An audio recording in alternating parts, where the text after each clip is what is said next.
Bonsoir à toutes et à tous et bienvenue à cette nouvelle édition d'Information dont voici le sommaire. Le virus de l'hépatite, un tueur silencieux au stade avancé, il provoque le cancer de foie, la dépression et favorise le diabète. L'hépatite est une menace pour tous et doit être une priorité absolue. Saïd Rachad Bello est un portraitiste au pair. Au-delà de dessiner une image fidèlement avec son stylo, il lui donne aussi une vie. Qui est cet artiste? Nous vous emmenons à sa découverte dans cette édition. Et puis, zoom sur l'une des plus belles voix du Bénin en compétition sur l'émission télévisée The Voice Afrique francophone. Karina Sen est l'invitée de cette édition. Elle nous parlera de sa participation à la saison 3 de The Voice Afrique francophone.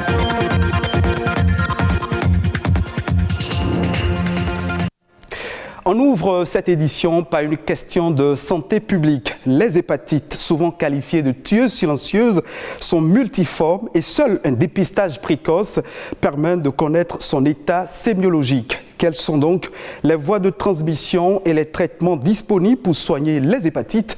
Élément de réponse dans ce reportage. Dans le monde, il existe plusieurs formes d'hépatite virale. Selon le dernier rapport mondial de l'OMS, 325 millions de personnes sont atteintes de l'hépatite B ou C. Les spécialistes évoquent des causes variées. Et ces virus sont désignés dans l'ordre alphabétique suivant leur découverte de A, B, C, D et E.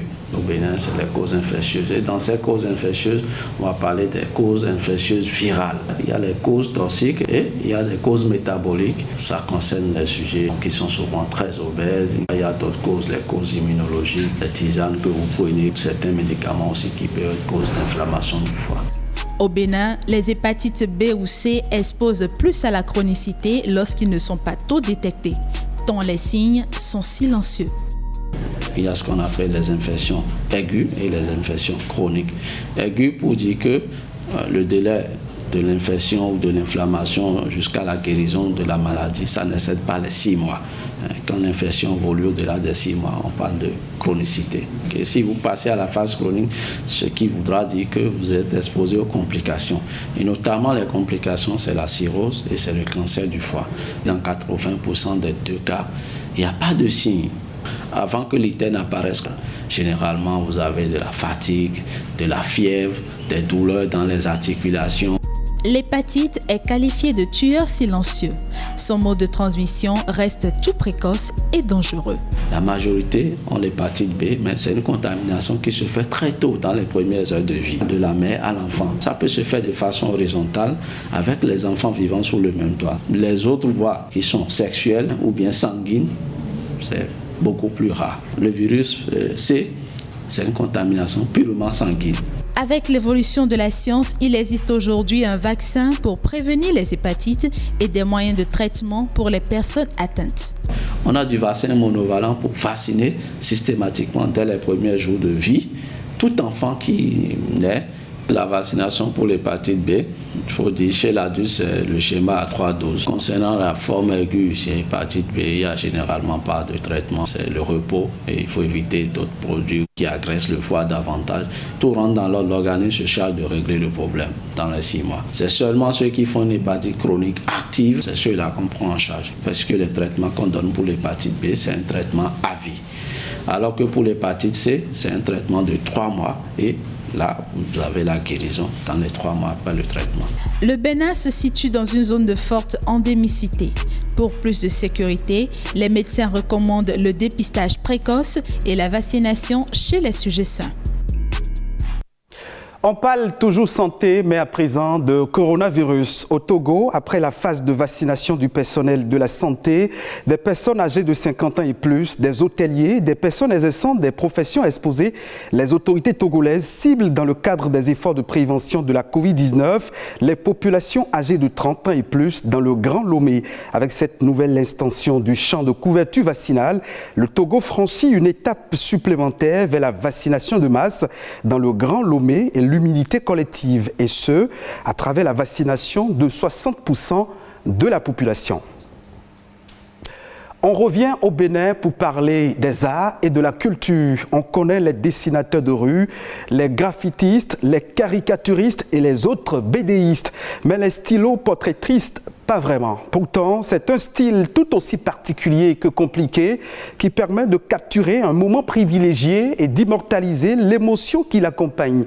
Allons à la découverte d'un jeune dessinateur portraitiste dont rien ne filtre sur la finesse qu'il cache tout au long de ses doigts. Rodrigue Blandoumain, Ulvaeus Balogun. Sa passion pour le dessin est indescriptible. Il dessine avec finesse et ses œuvres sont de véritables photographies. Chaque trait, chaque mimique ou chaque ride, aussi minuscule soit-il, est scrupuleusement reproduit. Ses portraits réalisés au stylo Schneider sont d'une incroyable précision.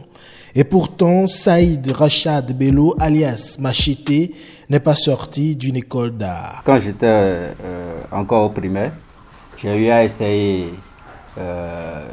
un portrait de mon père, mais c'était pas vraiment ça. Parce que c'était très complexe pour moi, étant encore très jeune et n'étant pas habitué à ce niveau de dessin. Ce portraitiste autodidacte s'est véritablement lancé dans ce style de dessin il y a 3 ans, après l'obtention de son baccalauréat D, avec comme outil de travail le stylo. C'est très compliqué et délicat de dessiner avec le stylo et c'est la raison pour laquelle j'ai particulièrement aimé ça.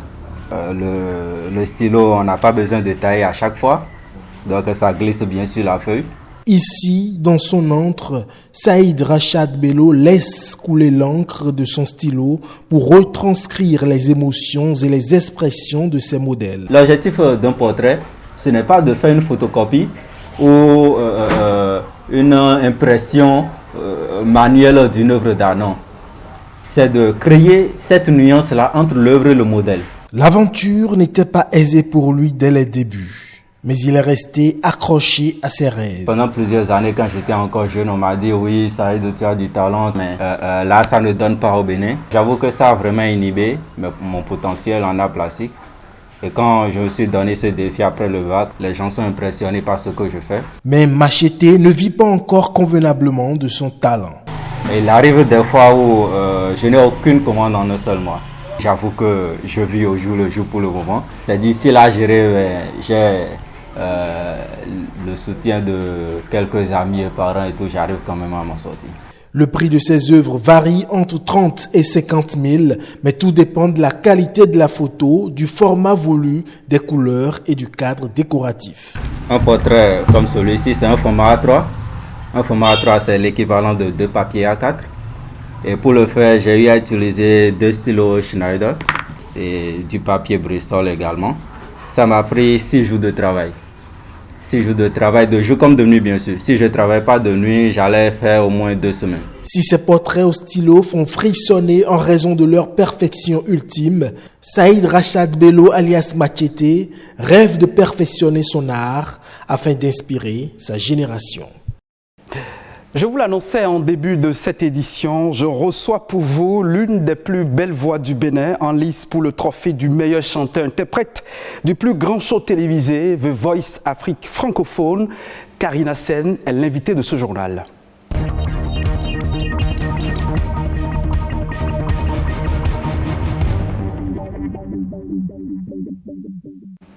Et voilà, bonjour Karina Sen.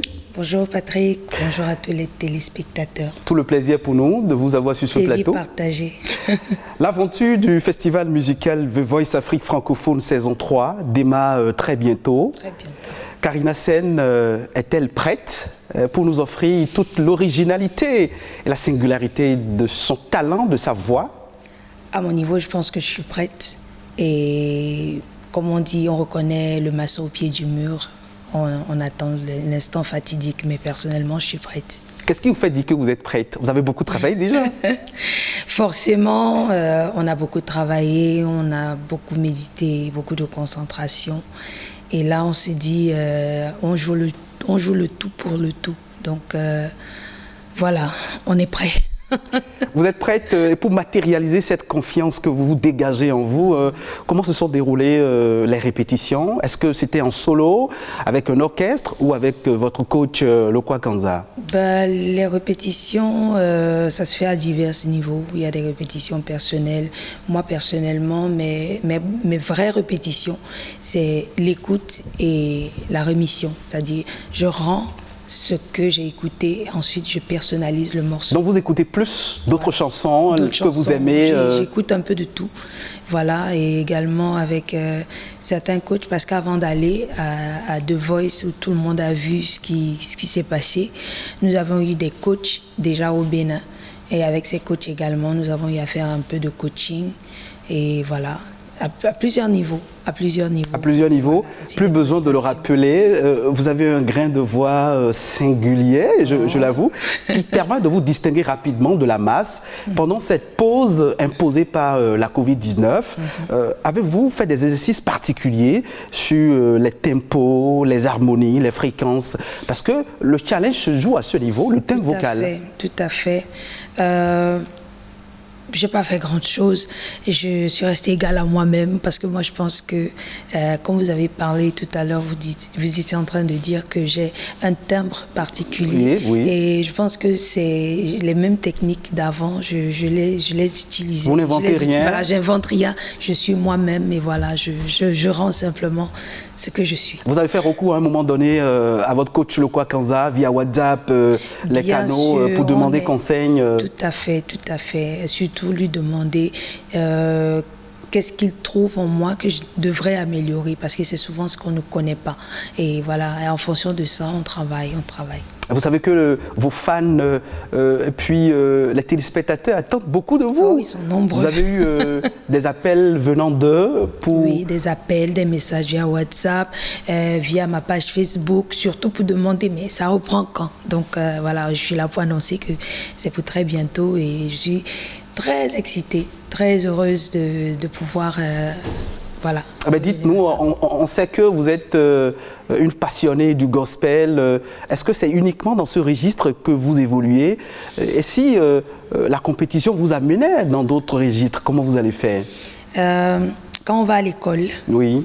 On ne demande pas au système de nous enseigner telle ou telle chose. Oui. Donc j'estime qu'en tant que compétition, ce qu'on me donne, c'est comme des leçons qu'on me donne parce qu'on estime que ça peut m'aider à arriver quelque part. Oui. Et on est en pleine évaluation, donc ce qu'on me donne, je vais rendre du mieux que je pourrais. Voilà, donc, mais personnellement, je suis une artiste gospel. Merci beaucoup.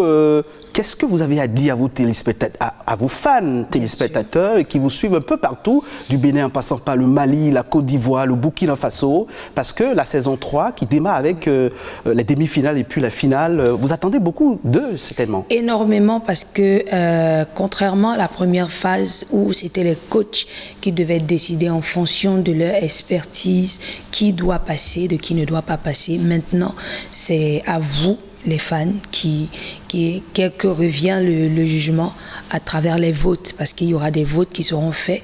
Et au moment venu, je compte énormément sur vous pour voter massivement pour Karina Sen. N'oubliez pas son nom, ça reste là. Karina Sen. Quand vous comptez sur vos fans, qu'est-ce que vous leur offrez pour qu'on mette le thème à cet entretien? Vous savez, vous offrez cette belle voix que vous avez qui captive très tôt l'attention. Merci. En fait, ça fait un certain temps maintenant que je réalise à quel point est-ce que si je n'avais pas persévéré, je ne serais pas où je suis. Alors j'ai un chant en tête, Persévère d'Olivier Chewa. Et ça va ainsi. Si Dieu a mis un rêve dans ton cœur, écris-le, garde-le comme un trésor. Quoi qu'on dise, protège la vision avec passion. Merci Karina Sen. Oh oui. Chers téléspectateurs, ainsi prend fin cette édition. Merci de nous avoir suivis. Retrouvez cette édition sur le site de l'ORTB, www.ortb.bj. Portez-vous bien et à très bientôt.